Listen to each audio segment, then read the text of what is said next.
You're in the kitchen. All right, welcome to another kitchen conversation. Today, it's a pretty special one. We are live in New York with Steve Kuhn. Today is what is the date today? The 25th. Last night we were with Alcaraz and Venus Williams. That's pretty cool. Left our IHG event today, and now we're with Steve. Yeah, so obviously U.S. Open taking place in New York. All the players are out here. It's quite the scene. But pickleball seems to be overshadowing the U.S. Open, if that's possible. More chaos, it feels like. I hope it's not. I hope we can all get along. But we are here with MLP founder Steve Kuhn. Pickleball visionary Steve Kuhn. And the hat says it all. Pickleball will save America. Save or change or save? Yeah, save America. We agree. We think pickleball is going to be great for America. Steve, where are we right now? What's happening? Can you give us a breakdown of what's happening with MLP, PPA? Where are we? Well, I would say that Major League Pickleball has made an offer to basically all professional pickleball players in the both premier and challenger level are being offered the ability to have long-term contracts, meaning 3-year contracts. These contracts will be not only for a meaningful amount of money and guaranteed, but also with health insurance, travel costs covered, all kinds of different ways to make the lives of the players better.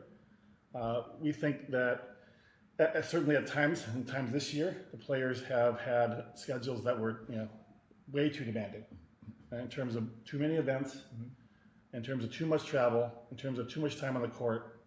Our goal is to find a way for the players to have better lives. Our idea around Major League Pickleball is that our 24 team owners, they're going to start signing players to longer term contracts themselves. Okay. So the league So the teams are going to be signing contracts with players. Yeah. So right now the league is securing players for 3 years. Teams will have the ability to sign those players With a draft or just free agency? Straight up free agency. Free agency. Starting when? For the 24 season. And will there be a salary cap? There will be a salary cap. There will be a salary minimum and a salary cap. Okay. So this is turning into a league, like an NFL, an NBA, players staying on the same team, salary caps. Yeah. And that direction. that has always been the vision. Okay. That is nothing. I love it. We're not breaking news in August 25th. Yeah. That's not a thing that's been something I haven't talked about with our owners, with partners such as the PPA. We've discussed this as our vision for a very, very long time. Sure, but I don't know if that was a public-facing vision that, Or if there was a timeline even. Correct. I thought this would be like 2 years down the road, but we're saying January starting 2024, the league is going to be looking different. Okay, and let's So just a couple things. Yeah. I've shown our owners and other stakeholders in the sport a vision which I call basically what I call the European signing model, where you sign players to your team. Mm-hmm. You might not sign just 2 male and 2 female players. You might sign a whole development squad. Okay. Kind of like when the Barcelona has a training academy. Beyond challenger. Yeah. So going beyond. So you might have essentially minor league. I don't want to confuse it because you have minor league pickleball. Yeah, we'll talk about that too. Okay. And we'll talk about how that fits in all of this. And players will each of our teams will have a home facility. Okay. We're working on that. That should be accomplished in 24, well before the 2025 season. Okay. So teams will have a home facility. They will be able to train there. Teams will have coaches. They will have more players than the 4 players in their training academy. Yep. And have basically a development contract with them. That gives the teams a really strong incentive to help build talent for the sport, because how deep will that go? Yeah, I think every team will be different. How long is a piece of string? I think. Could I be signed? I don't know if it goes that deep. But I think, look, some of our owners, you know how geeky some of our owners are about pickleball and trying to find new talent. I think some of the teams will go very deep on that. Some of the teams probably less so. Not every team will dive into this. Not every soccer team has as big a training program as Arsenal or Barcelona. Okay, so this sounds great, right? That's a great vision for Major League Pickleball. Excited to see that come to life.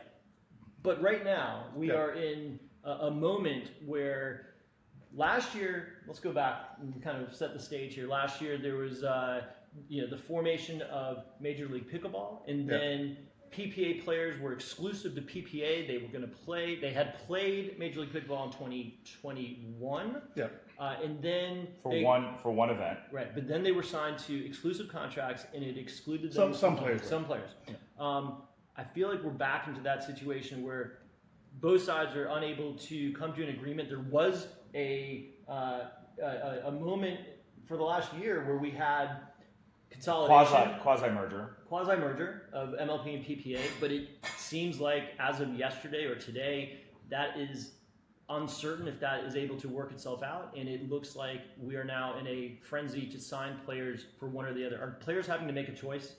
Well, here's what I'll say, and I'm going to choose my words reasonably carefully here, and you'll forgive me for doing so, but nonetheless, it's important that I do so. We feel like we need to have a certain amount of days that the players play with us in order to be able to invest that amount of money. And again, no secret that I've said for a long period of time that our amount of content that we produce has to increase over time to justify all this investment. Yeah. And that has always been our vision. Yeah. I made efforts with our friends at the PPA to kind of find a reasonable path that would allow us both to do that. And I would just let me put it this way: I think we struggled in those discussions, I think at some point we said, this is what is not only best for MLP, but we think it's also best for the players, best for the sport. And we can't let any force slow us down from doing that, because we think that's right.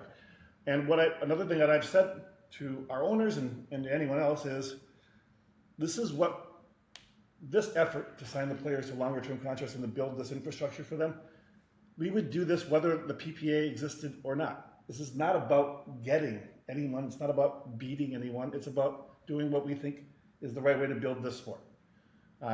We are open to discussions with all parties in terms of ways to work together. I am a big believer in a couple things in life.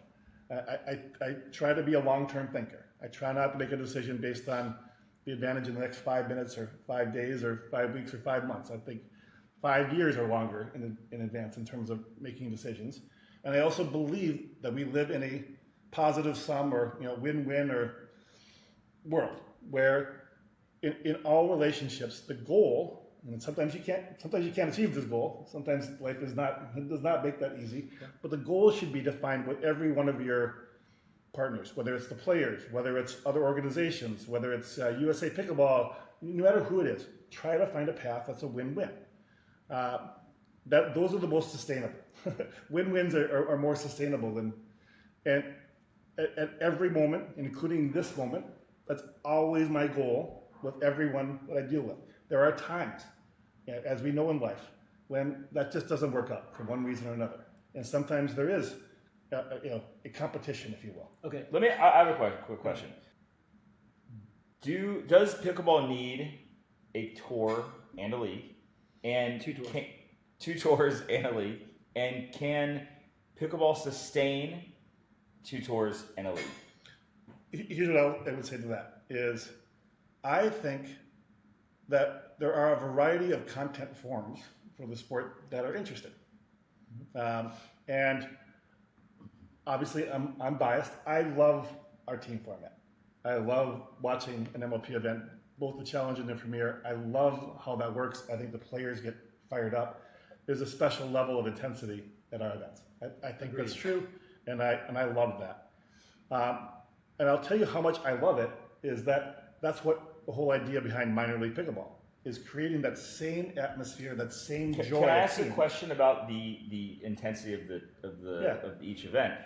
Do you think it's been because of a fewer amount of events? If there were 16 MLP events, do you still get that intensity? Because I do agree with you. I think we're going to ratchet up the intensity. I think we're going with more events. I'll explain how. I'll explain how. Certainly, I think next year the intensity will ratchet up. In 2025, it'll go to another level, and we'll stick a pin in that. Yeah. We're here in New York. Their phones are ringing, they're buzzing, they're texting, lots of stuff happening. I know that many offers have been made to players. I think on both sides, right? From the PPA side, from the MLP side. Where do we stand in that? Are you able to tell us either any names or the success that you've had so far? How are these offers being received? I would say players are incredibly thankful for these offers. We have signed, I won't say exactly how many, but dozens of players is certainly correct. I think I could probably say even higher than that, but let's just say that for a way of putting it. And so far, we haven't approached every player in Premier and Challenger. We've approached, I would say, the vast majority at this point. It just takes a little bit of time to speak to everyone. To catch everyone on sometimes busy days for them. So far, no player that we've approached has said no. Many players have said yes and signed. No one said no yet. Some of them are still thinking about it and they're contemplating what their path might be. And let me ask you the nature of these contracts. Are you asking for exclusivity? So what we're asking is that we are going to pay the players more money than their total prize money on all events this year, a premium to that, and guarantee it for 3 years. Okay. And on top of that, they'll win prize money. And that's a minimum that they will make. They have the ability to make even more than that if they're successful. Now, some of that money is against prize money, so you're going to have a pretty good year. Let's be fair. Yeah. You have to have a pretty good year to have a lot more money than that. But there will be players who will, and players that will have a significantly more. Because you need incentive, right? You still need to be incentivized to play hard. Okay. Yeah, and so it's interesting when you look at pro sports. Yeah. Look at the NBA. Right, the guaranteed contract doesn't matter if you win or lose. Doesn't matter if you win or lose. Right. Even winning the NBA championship, the players don't make that much more. Right, that's right. But obviously, they have pride. They have to have a reputation. Well, they're signing new contracts. They're playing for their next contract. So they're playing for the next contract. They're also playing because they're professionals. Yeah, and they take it seriously. I was just thinking out loud. And there will be some prize money. Too. In some ways, you'll have to do pretty well to have a significantly bump up from prize money, but it will happen. Sponsorships will come, all sorts of things. All kinds of things come from playing well. So I'm not worried about the players not having adequate incentive. That's not a concern. Okay. Is it a zero-sum game? I mean, can both survive? I think absolutely both can survive. So I think a variety of so I went down the path of the why I love the team format. I love it to watch and I love it to play. Yeah. Another reason I love the team format MLP, in some ways more than the tournament format, is I think, it's far less predictable which teams are going to win an MLP. I think the other formats, because the player matching, the best players tend to play with each other, it tends to be more predictable. Yes. And that doesn't mean it's not great, but it means it's I like unpredictability. Yeah. And so it doesn't mean that format is horrible or there's not a place for it. I think there is a place for it, but I think those two formats should be more in balance. Look, it's the NFL. Parity has breeded success, right? Like so. We like to see close matches. We like to see things that we can not know exactly what's going to happen, how it unfolds. So I think that's great. And I think the format of MLP plays to that. Rally scoring in the freeze and things like that. They kind of they push towards closer games, more exciting matches. That's right. And that's why I think MLP is so exciting to watch. And so exciting to play. Let me say it again. Yep. I'm really pushing the minor league on this. This is going to be one of our biggest projects for this year. Is to really get tens of thousands of people playing on our minor league events next year. Yes, and I know people just to vouch, and I've sent you a note from a friend of mine who played minor league and was just raving about it, saying the best thing he's ever done. I'm going to do this. I'm never going to play a regular tournament again. I love this. So I'm a believer. I think that you're onto something. But I want to understand. We had an agreement. PPA, MLP came together. PPA ownership owns a few teams in MLP, right? If they now are no longer part of this, or if this agreement never actually signed, I believe there was an MOU that had been signed that was non-binding. What happened? I mean, why are we in this position? Did you feel in good faith both sides were working towards an agreement? Yeah, I know. Let's put it this way. I know how hard I worked to actually try to get that agreement done. But there was at all times there would be pickleball changes quickly. Sure. And if you don't get a deal done very quickly in this, something in the world has changed. And you got to go back to lawyers and you got to discuss it because something came up that you just couldn't even thought about it. Yeah. You couldn't even predict it or thought about it. You go back to the lawyers. We're all busy, by the way. Yes. The lawyers sit on it, and then by the time you get to the next thing, something else has changed. Yeah. And I don't think, that's just how life is. At the same time, I think there were accumulating some differences of views on. Again, we felt it was, as originally discussed in the non-binding MOU, was an agreement that over time, the amount of content that MLP would have would generally rise and be equal to what PPA would do. And that would happen probably, it'd be instigated by 2025. Right now, at least last year and this year, the MLP has paid far more per player per day than PPA has. We thought, again, long term, we should be paying the same for the players if they're getting the same amount of content.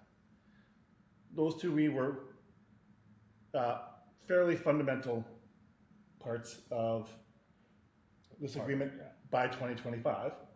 I don't think that there was a meeting of the minds on that. Let's just leave it. Okay. I'll put it there.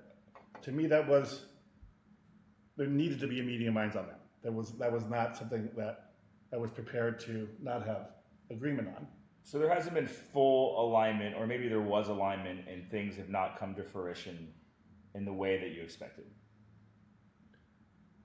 Yeah, I think that's a fine way of saying it. Let me ask you something. So I've heard rumors about Vibe coming back today. Yeah. Being re-announced. Vibe was the league that PPA was creating that was going to go head to head against Major League Pickleball. Vibe was shut down when MLP and PPA started having partnership discussions, and there's a rumor that it is coming back, being announced today. Thoughts on that? I would say it's more difficult to start a team league with a wonderful group of owners, but owners that really are thoughtful, but also want to have input. This is not an easy thing to do. This has not been. It's not easy to accomplish this. Right. And you had a full head of hair at the beginning. Of yeah, it's been a rough go. Look, I don't think that's going to be easy to replicate for anybody. I don't think that that's true. You've also had an amazing group of investors and owners into MLP, right? So you have a brain trust and financial means to be able to weather this storm, right? You have a different kind of backing. Obviously, Tom, who owns PPA, we think, he has deep pockets. We know that. But you have and he has some, he's friends with Mark Cuban, and he has NHL, owners who I'm sure absolutely. Yeah. I mean, but people have actively, put down money into MLP versus them having to go start from scratch. So, and I honestly, I mean, I think we both I'm going to speak for Jared here, is that we don't want to see a zero-sum game here. We want to see everybody succeed. And I thought we were on that path until probably yesterday, that it felt better. It felt like we were all working towards shared goals. Can we reconcile that? Can we get back to that, or is that a lost? Is that ship sailed? I will always be open to finding that win-win path, and I'm open to that as I sit here today. Okay, Tom, you hear that? Come on the show. We'll work out a deal here. I'm always open to finding that path. Okay. I mean, I think that's good for the sport. I mean, whatever happens, right? But I think that ultimately we have amazing, passionate ownership and leadership that is... So let me address that too, is if you look at where our team owners are, way too many of them, probably way too well. These men and women are passionate about the sport. They care. We had basically our version of minor league pickleball, which we called MLPalooza at San Clemente. I mean, it's as if we all became children again. It was like we were back kids on the playground. Some would say you never grew up. Exactly. Like, yeah, our owners are coming to our events. They're bringing their families. They're cheering like crazy for their teams. This has become an incredibly important part of so many of our owners' lives. Now, are all our owners as bought in as all the others? Of course not, but they're all way more bought in than they were a year or two ago. Yeah. And they care about this. Well, this feels so much more real now than it did then. It was a concept back then, Yeah. and it is a real event now. Completely evolved. And it's amazing, right? So I'm based in Atlanta. I've been preaching everybody to come out to Atlanta. Is Atlanta happening? Can we? 100%. 100%. Okay. 100% Atlanta's happening. Good, because I already have my flights, Yeah. meetings set up, so it's good to hear. But if you look, and I always say that MLP, we stand on the shoulders, we stand on the shoulders of giants. Whether that's USA Pickleball. When I came to the sport, I met my USA Pickleball ambassadors, and that's how I learned. Yeah. Whether it's the APP, whether it's the PPA, there are so many people who spent, organizations and individuals who spent hundreds or thousands of hours, often with no compensation, to build this sport. We try to honor that history and build on it. We try to do our part. Yeah. And doesn't mean we do everything right, but we do care about that, and we do respect where the sport came from, and try to do our part to move it forward. One of those things is we did bring celebrities to this. Now, in some ways, people say that that's just like it's all hype, or you're just trying to make money, but look, when LeBron James says, I'm investing in a pickleball team, and 4 billion people see that story, if it's 4 billion hits, even a very, very small percentage of those people just go out and try the sport one time, that's a couple million people. 100%. That's our contribution. That's one of our contributions. Sure. And I care about that. So let me go back to that, because USA Pickleball, you've been in contact with USA Pickleball as this all unfolds. You guys are not sanctioned, but you don't fall under the purview of USA Pickleball. But where do you align with USA Pickleball on MLP? USA Pickleball is a new CEO, Mike Neely, who I've been able to spend some time with, and I really like.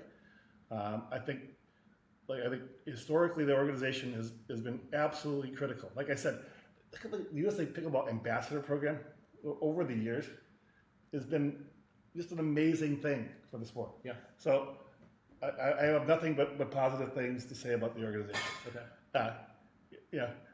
The only my battle. It's the one rally scoring. I still haven't won with you guys. I can't get anybody to listen. The Kitchen Open, November 16th through the 19th, Austin, Texas. Largest prize in amateur pickleball history, $25,000. We're not doing rally scoring, but in 2024 we might. Hey, look at that! Breaking some news. So let's go back. So the other organization. don't go too fast. The other organization you mentioned, APP. Yeah. Now APP and MLP had a relationship prior to the PPA coming into the fold. Have you talked to? What is APP up to? Well, have you talked to anybody at APP in the last 24 hours or 48 hours? All I'm going to say is I speak to a lot of people about pickleball darn near every day. Can I leave it there? You can leave it at that. I'm going to leave it there. Okay, we'll draw our own conclusions to that. Is there room? I mean, just thinking out loud here, is there? And this is a question that came from Todd Boss on Facebook. But is there room for the APP to step in if players want a tour to subsidize around MLP? If PPA and MLP go their own ways? I'll answer the question like I would answer the question with any organization. Same answer for APP, with PPA, with anyone. If what we feel like your organization is helping build the sport is, certainly if it's a pro event, is treating the pros well, and we can find a way, in any way, to support you in doing that, we're all in favor of doing that. Yeah. So, another thing that people have to understand about MLP is we're not just a pro pickleball league. MLP also owns Duper. It owns that infrastructure. We're investing in college pickleball. So we don't just succeed at MLP if our pro event does well. We also care whether the sport is doing well, whether more people are playing. One of our biggest efforts this year, and we have a big event coming up in Washington D.C. on September 19th, which is the Tuesday before the Atlanta MLP is we're trying to get government funding. And that's my birthday. Trying to get, for your birthday, I'll mention that to the senators. We have a meeting, an event with multiple senators trying to raise millions of dollars in funding to bring pickleball to Infrastructure. elementary schools. Pickleball deserts. We need pickleball. We need it on elementaries. We need it in schools. We need it on active duty military, and we need it for veterans. Yes.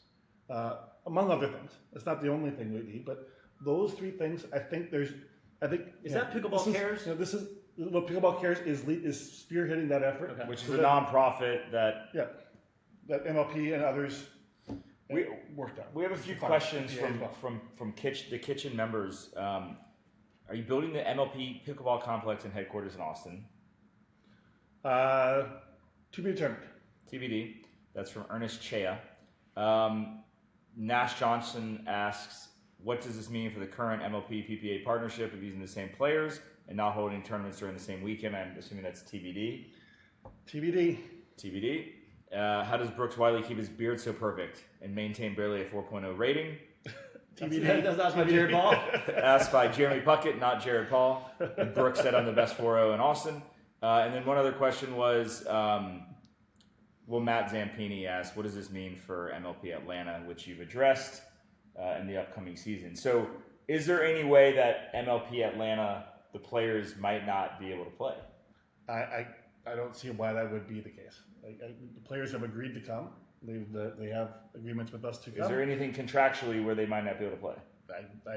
I believe not. I can't imagine what that would be. Let me ask you about the contracts. The contracts, because I think both sides had contracts. PPA players had contracts that were for this year. For this year. Yeah. But then you had a contract. I assume that contract is pretty set in stone, that they are obligated to play for MLP. But with the separation of this agreement between PPA and MLP, they're both contracts. I mean, who has precedent over the other? Those contracts are still in place. Okay. So, but how can they coexist if one says that they have we're signing players for 2024 and beyond. No, I know, but for MLP Atlanta, the existing agreements are still in place for the second half of the season. Okay. Nothing. So contractually, the players have to play. Well, yeah, I expect the players to play. We don't want it to get messy. I expect the players to play in MLP Atlanta. Okay. I won't. I'm not a lawyer, so I'm not going to opine on this or that. But you got the papers. The players are going to be there. We're going to have a great time. Great. Well, I can't wait for it. It's going to be awesome. I hope this thing can resolve itself. We're champions of the sport, and I believe Steve to be the biggest champion of the sport. So let's hope that we can do this for the players, for the sport, for the spectators. Because I will say this: MLP is pretty darn exciting. So we will see everyone in Atlanta September 21st, and it'll be broadcast. Do you know where it's going to be broadcast yet?